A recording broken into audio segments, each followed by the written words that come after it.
Current shows அனைவருக்கும் இனிய வணக்கம். இன்னைக்கு நம்ம பார்க்கக்கூடியது என்னன்னா 5ஆம் தேதிக்கான கரண்ட் அஃபேர்ஸ் பத்தி தான் நம்ம இன்னைக்கு பார்க்க போறோம்.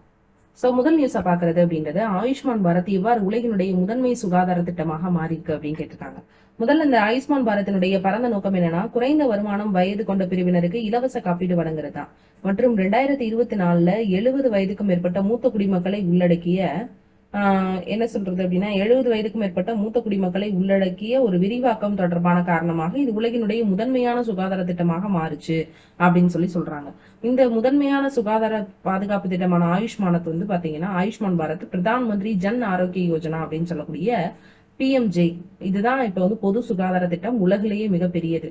இது 2018 தான் தொடங்கப்பட்டுச்சு. நாட்டில் 120 மில்லியனுக்கும் அதிகமான குடும்பங்கள் குறைந்த வருமானம் கொண்ட குடும்பங்களுக்கு இது வந்து பயனை கொடுத்துட்டு இருக்கு அப்படின்னு சொல்றாங்க. அதாவது வந்து பாத்தீங்கன்னா 2024 செப்டம்பர்ல வந்து பாத்தீங்கன்னா இந்த திட்டம் அப்படின்றது விரிவுபடுத்தப்பட்டுச்சு. வருமானத்தை பொருட்படுத்தாம 70 வயது பிளஸ் அதுக்கும் மேல இருக்கக்கூடிய மூத்த குடிமக்களையும் உள்ளடக்கி என்ன செஞ்சாங்க அப்படின்னா கொடுத்திருந்தாங்க. சோ இது வந்து பாத்தீங்கன்னா அந்த டைமிங்ல சுமார் 4.5 கோடி குடும்பங்களுக்கு பயனளிக்கும் அப்படின்ற வகையில தான் இதை வந்து உருவாக்கி இருந்தாங்க. சோ எப்படி இது மாறுச்சு அப்படின்னா இப்படிதான் இது என்ன செஞ்சு அப்படின்னா ஆயுஷ்மான் பாரத் வந்து மாறுச்சு. PMJ அப்படின்னு சொல்றது பிரதான் மந்திரியினுடைய மக்கள் சுகாதார திட்டம் அப்படின்றத ஆயுஷ்மான் பாரத் இந்தியா நீண்ட காலம் வாழ்க அப்படிங்கிறதான் பேச்சு வழக்குல மோடி கேர் அப்படின்னு சொல்லுவாங்க. இது வந்து ஒரு பொது சுகாதார திட்டம். இது வந்து ஆக்சுவலி முதல்ல எப்படின்னா நாட்டினுடைய கீழ்மட்டத்துல இருக்கக்கூடிய 50% பேர் தான் இந்த திட்டத்துக்கு தகுதி பெற்றிருந்தாங்க. சரிங்களா, வருமானம் அப்படின்ற ஒரு விஷயத்த வந்து சொல்லியிருந்தாங்க. அதுக்கப்புறமா 70 வயதுக்கு மேற்பட்டு இருக்கக்கூடிய எல்லாரையுமே இது பண்ணது செப்டம்பர் 2020 அந்த விரிவுபடுத்திருப்பாங்க 2024. சோ வந்து பாத்தீங்கன்னா இது சுகாதார கொள்கையினுடைய ஒரு பகுதி. மருத்துவ சோதனைகளுக்கு உட்படக்கூடிய ஒரு விஷயம். இது நிதி உதவி திட்டம், மத்திய நிதி உதவி திட்டம். மத்திய அரசு மாநிலங்கள்ல கூட்டாக நிதி அளிக்கப்படுது. 50 கோடிக்கும் மில்லியனுக்கும் மேற்பட்ட அந்த அதாவது 50 கோடி 500 மில்லியன் மக்களுக்கு சேவைகளை வழங்குறதா உலகினுடைய மிகப்பெரிய திட்டமாக இந்த திட்டம் விரிவடைந்ததுக்கான ஒரு காரணமாக இருக்கு. அடுத்து பாத்தீங்கன்னா EFPO ஊழியர்கள். இந்த EFPO ஊழியர்களினுடைய சேர்க்கை 2025 இந்த திட்டம் வந்து அறிமுகப்படுத்துது அப்படின்னு கொடுத்திருக்காங்க. சமூக பாதுகாப்பை விரிவுபடுத்துவதற்கான ஒரு மைல்கல் முயற்சியாக இந்திய அரசு ஊழியர் வருங்கால வைப்பு நிதி அப்படிங்கிறதா EPFO. இதன் மூலமாக இந்த பணியாளர் சேர்க்கை திட்டம் 2025 தொடங்கியிருக்காங்கன்னு சொல்லியிருக்காங்க. அதாவது EPFO அப்படின்றது வந்து பாத்தீங்கன்னா நவம்பர் 1, 2025 இருந்து இது நடைமுறைக்கு வருது. இந்த திட்டம் வந்து பாத்தீங்கன்னா ஜூலை 1, 2017 இருந்து அக்டோபர் 31, 2025 வரைக்கும் பாத்தீங்கன்னா EPF காப்பீட்டுல இருந்து விடுவிக்கப்பட்ட தகுதியான ஊழியர்களை முறையாக பதிவு செய்ய முதலாளிகளை என்ன செய்யுது அப்படின்னா ஊக்குவிக்குது அப்படின்னு சொல்லலாம்.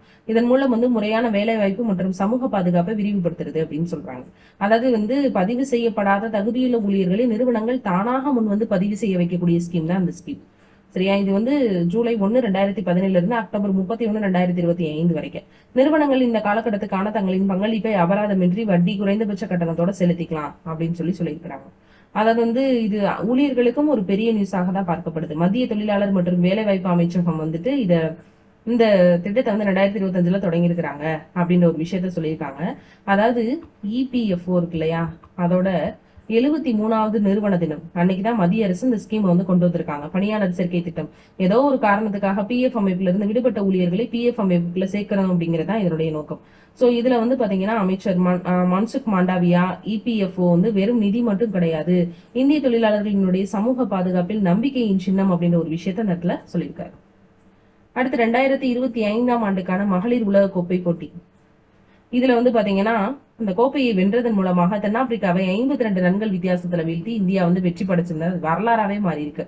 சோ வந்து இந்திய மகளிர் கிரிக்கெட் அணி 2025ஆம் ஆண்டில் மகளிர் ஒருநாள் உலக கோப்பையை முதன்முறையாக வென்று சாதனை படைச்சு 52 கால காத்திருப்புக்கு முற்றுப்புள்ளியை வச்சிருக்கு அப்படின்னு சொல்லி 52 ஆண்டுகள். அதாவது மும்பைல நிறைய ICC மகளிர் உலக கோப்பை கிரிக்கெட் தொடர் சரிங்களா, அந்த கிரிக்கெட் தொடர்ல வந்து பாத்தீங்கன்னா உலக கோப்பை என்ன செஞ்சிருந்தாங்கன்னா இந்தியா வென்றிருந்தது. தென்னாப்பிரிக்காவை வீழ்த்தி யாரை வீழ்த்தி இருந்தாங்க அப்படின்னு கேட்கலாம், சவுத் ஆப்பிரிக்காவை வீழ்த்தி சாம்பியன்ஷிப் வென்றிருந்தது. இதன் மூலமாக மகளிர் கோப்பையை வென்ற முதல் ஆசிய அணி மற்றும் 4வது அணி அப்படின்ற ஒரு பெருமையை பெற்றிருந்தது. ஃபர்ஸ்ட் ஏசியன் அணி அப்படின்னு முதல் இந்திய அணி அப்படின்ற பெருமையும் என்ன செஞ்சிருக்கு அப்படின்னா இந்த அணி வந்து பெற்றிருக்கு. எப்படி 1983 அந்த வருஷத்துல கபில் தேவ் முதன்முறையாக உலக கோப்பையை வென்றாரோ அதே மாதிரி ஹர்மன் தலைமையிலான இந்திய மகளிர் அணி ஒரு புதிய சரித்திரத்தை என்ன செஞ்சிருக்குன்னா படைச்சிருக்கு. நேரில் கண்டு கழித்த சச்சின் என்ன பண்ணாருன்னா இந்திய வீரர்களுக்கு என்ன செஞ்சாரு, மனதான ஒரு பாராட்டுகள் வந்து தெரிவிச்சிருந்தாரு. 83ல வந்து கபில் தேவ் தலைமையிலான இந்திய அணி பெற்ற வெற்றி ஒரு தலைமுறையை கனவு காணவும் அந்த கனவை துரத்து பிடிக்கவும் தூண்டுச்சு. அதே மாதிரி இந்த வெற்றியும் என்ன செஞ்சிருக்கு அப்படின்னா இருக்கு அப்படின்ற ஒரு விஷயத்த சொல்லி டெண்டுல்கர் பாராட்டியிருக்காரு. இதை தொடர்ந்து விராட் கோலி இந்த மாதிரியான பல வீரர்களும் என்ன செஞ்சிருக்காங்க, இந்த அணியை பாராட்டி நிறைய விஷயங்கள் வந்து பேசியிருக்காங்க. சோ அதே மாதிரி வந்து ஹர்மன் மற்றும் அவரது அணியினருக்கு என்னோட வாழ்த்துக்கள் மற்றும் ஜெய்ஹிந்த் அப்படின்னு சொல்லி யார் சொல்லியிருக்காங்க, விராட் கோலி தலைமையிலான குழு வந்து சொல்லியிருப்பாங்க. அடுத்தது என்ன சொல்றாங்க அப்படின்னு பாத்தீங்கன்னா, துணை அட்மிரல் பி சிவகுமார் வந்து பொருள் பிரிவினுடைய தலைவராக என்ன செஞ்சிருக்காரு அப்படின்னா பொறுப்பேற்றிருக்கிறாரு அப்படிங்கிற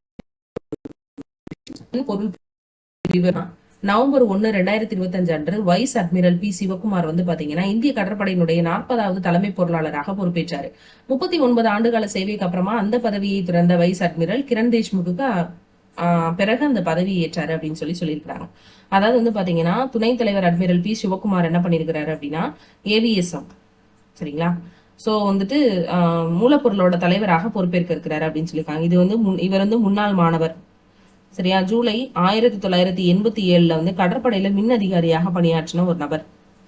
அதுல வந்து பாத்தீங்கன்னா இந்திய கடற்படையில வந்து மின் அதிகாரியாக நியமிக்கப்பட்டிருப்பாரு. அதுக்கப்புறமா உயர் பாதுகாப்பு மேலாண்மையில முதுகலை பெற்றமும் இருந்து பெற்றிருப்பாரு. அதுக்கப்புறம் கடற்படை தலைமையகம் இருக்கு இல்லையா, ஏடி விபி அப்படின்னு சொல்லுவாங்க. அதுக்கப்புறம் கப்பல் அந்த கட்டுமான தளங்கள் அந்த மாதிரி பல்வேறு இடங்கள்ல இவர் பதவி வந்து வச்சிருப்பாரு. அதே மாதிரி முன்னணி போர்க்கப்பல்களாக இருக்கக்கூடிய அந்த ரஞ்சித், கிர்பன், அக்ஷய் இதுல எல்லாம் என்ன செஞ்சிருக்காரு அப்படின்னா பணியாற்றி இருக்கிறாரு. அதே மாதிரி INS வல்சுரா இருக்குல்ல, அதுக்கும் இவர் என்ன செஞ்சிருக்காரு அப்படின்னா கட்டளையிட்டு இருக்காரு. அதுல நிறைய விஷயங்கள் இவர் வந்து பண்ணிருக்கிறாரு. சோ இவர் வந்து பாத்தீங்கன்னா NHQ இருக்கக்கூடிய ஆயுத உபகரணங்கள் மற்றும் மின் பொறியியல் இந்த 2 முக்கிய இயக்குநர்களாக தலைமை பொறுப்புல இருந்தது ஒரு பெரிய பெருமை இவர் வந்து என்ன செஞ்சிருக்கிறாரு அப்படின்னா பெற்றிருக்கிறாரு அப்படின்னு சொல்றாங்க. சோ வந்து பாத்தீங்கன்னா வல்சுரால இவருடைய பங்கு அப்படிங்கிறது ரொம்ப முக்கியம். சோ வந்து இவர் நிறைய ஆண்டுகள் புகழ்பெற்ற சேவையை நிறைவு செய்ததுக்கு அப்புறமா அட்மிரல் கிரண் தேஷ்முக் என்ன பண்ணாரு அப்படின்னா துணை தளபதியாக வைஸ் அட்மிரல் பி சிவகுமார் என்ன செய்யறாரு, அவருக்கு அப்புறமா கிரண் தேஷ்முக் சோ அதுக்கப்புறம் என்ன பண்றாங்க அப்படின்னா சிவகுமார் அந்த பதவி என்ன செய்யறாரு அப்படின்னா ஏற்கிறாரு, சரிங்களா. சோ வந்து பாத்தீங்கன்னா அந்த கிரண் தேஷ்முக் கடற்படையினுடைய அந்த தொழில்நுட்ப ரீதியான எதிர்காலத்துக்கு தயாராகவும் அந்த தளங்கள் போருக்கு தகுதியானவையாகவும் மாற்றக்கூடிய அந்த விஷயங்கள்ல நிறையான சிறப்பான திறனை வந்து கொண்டிருந்தார் அப்படின்ற ஒரு விஷயத்த இந்த இடத்துல வந்து சொல்லியிருக்கிறாங்க. சோ வந்து பாத்தீங்கன்னா இவர் எதுக்கு அப்புறம் பொறுப்பேற்றிருக்கிறார் சிவகுமார் அப்படின்னா கிரண் தேஷ்முக்கினுடைய ஓய்வுக்கு அப்புறமா என்ன செஞ்சிருக்காரு அப்படின்னா இந்த பதவிக்கு தேர்ந்தெடுக்கப்பட்டிருக்கிறாரு. அடுத்து கடல் மீன்வள கணக்கெடுப்பு 2025 டிஜிட்டல் முறையில மேற்கொள்ளப்படுது அப்படின்னு கொடுத்திருக்காங்க. கடல் மீன்வள கணக்கெடுப்பு 2025 அப்படின்றது வந்து பாத்தீங்கன்னா வியாஸ் ஆப்ஸுடன் முழுமையாக டிஜிட்டல் மயமாக்கப்பட்டிருக்கு. வியாஸ் அப்படின்னு சொல்லக்கூடிய ஒரு ஆப். இந்திய அரசு கடல் மீன்வள கணக்கெடுப்பை வந்து 2025 நவம்பர் 1 கொச்சியில என்ன செஞ்சிருந்தாங்க அப்படின்னா மத்திய மீன்வள அமைச்சர் ஜார்ஜ் குரியன் தொடங்கி வச்சாரு. இந்தியாவுடைய 5வது கடல் மீன்வள கணக்கெடுப்பு மற்றும் ஃபர்ஸ்ட் டைம் இது என்ன பண்றாங்க டிஜிட்டல்ல நடத்துறாங்க அப்படின்னு சொல்லியிருந்தாங்க. அதாவது வந்து பாத்தீங்கன்னா இந்த கணக்கெடுப்பு மீனவர்கள் குடியிருப்பு கணக்கெடுப்பு வியாஸ் பாரத், வியாஸ் சூத்ரா செயலிகள் 2 இருக்கு. வியாஸ் பாரத் இன்னொன்னு வியாஸ் சூத்ரா, இந்த மாதிரி நிறைய வந்து மீன்வளம் மற்றும் கால்நடை பராமரிப்பு இந்த விஷயங்கள் தொடர்பாக அந்த அமைச்சர் வந்து இந்த பயிற்சி வந்து தொடக்கி வைக்கிறாரு. சோ இந்த கணக்கெடுப்பு தொடக்கி வைக்கிறாரு. இது வந்து பாத்தீங்கன்னா வழக்கமா காகிதத்துல தான் இருக்கும். இந்த தடவை என்ன பண்ணிருக்காங்க, ஃபர்ஸ்ட் டைம் டிஜிட்டல் மயமா என்ன செஞ்சிருக்காங்கன்னா மாத்திருக்காங்க. அதே மாதிரி மிகவும் விரிவான புவிசார் குறியீடுகளோட இந்த இது வந்துட்டு பாத்தீங்கன்னா தேசிய தரவுத்தளத்தை உருவாக்குறதுக்கான ஒரு முயற்சியாக இருக்குது. இந்த நிகழ்ச்சியில வந்து பாத்தீங்கன்னா மீனவர்களினுடைய நலனுக்காக டிரான்ஸ்பாண்டர்கள், ஆமைகள் விளக்கக்கூடிய அந்த கருவிகள், இந்த மாதிரி பல்வேறு கருவிகளை இலவசமாக நிறுவனத்துக்கு அரசு முன்வந்திருக்கு அப்படின்னு ஒரு விஷயத்தையும் சொல்லியிருக்கிறாரு. சோ வந்து 13 கடலோர மாநிலங்கள் மற்றும் யூனியன் பிரதேசங்கள்ல 500 கிராமங்கள்ல இருக்கக்கூடிய 12 மில்லியன் மீனவர் குடியிருப்புகளை கணக்கெடுப்பு நடத்தப்படும் அப்படின்னு சொல்லியிருக்காங்க. இதற்கான பணி நவம்பர் 3 இருந்து டிசம்பர் 18 வரைக்கும் ஒரு 45 நாட்கள் மேற்கொள்ள இருக்கிறதாக சொல்லியிருக்காங்க டிஜிட்டல் முறையில. அடுத்து பாதுகாப்பு கணக்குகளினுடைய கட்டுப்பாட்டு ஜெனரலாக விஸ்வஜித் சஹாய் அப்படின்றவர் நியமிக்கப்பட்டிருக்காரு அப்படின்னு சொல்லியிருக்காங்க. பாதுகாப்பு கணக்குகள் IDAS அந்த சேவையினுடைய மூத்த அதிகாரியாக ஸ்ரீ விஸ்வஜித் சஹாய் வந்து நவம்பர் 1 நியமிக்கப்பட்டிருக்கிறாரு அப்படின்னு சொல்லியிருக்கிறாங்க. இந்தியாவுடைய பாதுகாப்புத்துறை நவீனமயமாக்கல், நிதி வெளிப்படைத்தன்மை, தன்னம்பிக்கை நோக்கி வேகமாக முன்னேறி வரக்கூடிய நேரத்துல இந்த நியமனம் அப்படின்னு கொடுத்திருக்காங்க. அதாவது வந்து பாத்தீங்கன்னா இவர் வந்து பாதுகாப்பு கணக்குகளினுடைய கட்டுப்பாட்டு ஜெனரலாக என்ன செஞ்சிருக்காரு, நியமிக்கப்பட்டிருக்கிறாரு. இவருடைய பதவிங்கிறது நவம்பர் 1 இருந்து என்ன செய்யுது அப்படின்னா தொடங்குது. இவர் இந்திய பாதுகாப்பு கணக்குகள் சேவை இருக்கு இல்லையா, IDAS, அதுல 1990 பேட்ச் இவர் வந்து, சரிங்களா. சோ இவர் வந்து பாதுகாப்பு நிதி மற்றும் பொது நிர்வாகத்துல 30 வருஷத்துக்கு மேல இவருக்கு அனுபவம் இருக்கு. இந்த நியமனம் வந்து இந்திய பாதுகாப்பு சேவை கணக்குகளை நிர்வகிக்கிறதுல ஒரு முக்கியமான பங்கு அப்படிங்கிற ஒரு விஷயமாக பார்க்கப்படுது. இந்த IDAS இருக்கு இல்லையா, இவர் ஒர்க் பண்ணார்ல, இந்த IDAS வந்து பாத்தீங்கன்னா ஒரு மத்திய அரசின் கீழே இருக்கக்கூடிய மதிப்புமிக்க ஒரு குரூப் ஏ பதவி. நாட்டினுடைய பாதுகாப்பு படைகளினுடைய நிதி அம்சங்களை நிர்வகிக்கிறதுல இது ரொம்ப இம்பார்ட்டன்ஸ். இது 1922 தான் இந்த அமைப்பு வந்து உருவாக்கப்படுது. ஸோ திறமையான நிதி மேலாண்மை மற்றும் பொறுப்புணர்வை இது வந்து உறுதி செய்து இந்தியாவுடைய பாதுகாப்பு கணக்கு சேவை தொடர்பாக தனித்துவமான ஒரு தொழில் வாய்ப்பை வழங்குது அப்படின்னு சொல்லியிருக்காங்க. சோ இவருக்கு அதிகமான பணி அனுபவங்கள் இருக்குது. சோ அந்த அதிகாரியான இவர் என்ன பண்ணியிருக்காரு, பாதுகாப்பு கணக்குகளினுடைய கட்டுப்பாட்டு ஜெனரலாக தேர்ந்தெடுக்கப்பட்டிருக்கிறார். CGDA-வாக தேர்ந்தெடுக்கப்பட்டிருக்கிறார்.